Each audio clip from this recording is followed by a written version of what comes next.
Latest news updates కోసం ఇప్పుడే download చేసుకోండి మీడియా ఎఫెక్ట్స్ యాప్. హాయ్ అందరూ.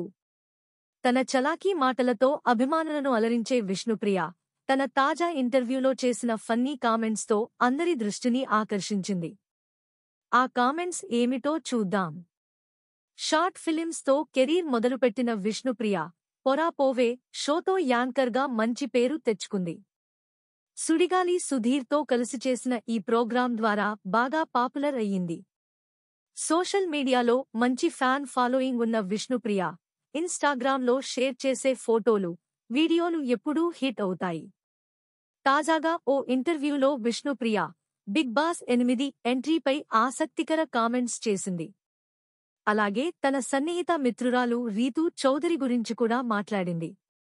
విష్ణుప్రియ, రీతూ చౌదరి కలిసి వీడియోలు, ఫోటోలు షేర్ చేస్తూ సందడి చేస్తుంటారు. కిరాక్ బాయ్ కిలాడీ లేడీస్ అనే ప్రోగ్రాంలో కలిసి పాల్గొన్నారు. ఈ షోలో రెమ్యూనరేషన్ గురించి అడిగిన ప్రశ్నకు రీతూ సపరేట్ పేమెంట్స్ అని చెప్పింది. దీనిపై విష్ణుప్రియ ఫన్నీగా మాట్లాడుతూ, రీతూగారు చాలా ఫేమస్, ఎప్పుడూ ఇన్స్టాలో ట్రెండింగ్లో ఉంటుంది. అందుకనే రీతూ అనే గొప్ప పీస్ను ఎంచుకున్నారు. నేను తుప్పుపట్టిన పీస్ చాలా రోజులు అయ్యింది. తక్కువలో వస్తాను కాబట్టి నన్ను పిలిచారు. ఈ వ్యాఖ్యలు ఇప్పుడు సోషల్ మీడియాలో వైరల్ అవుతున్నాయి.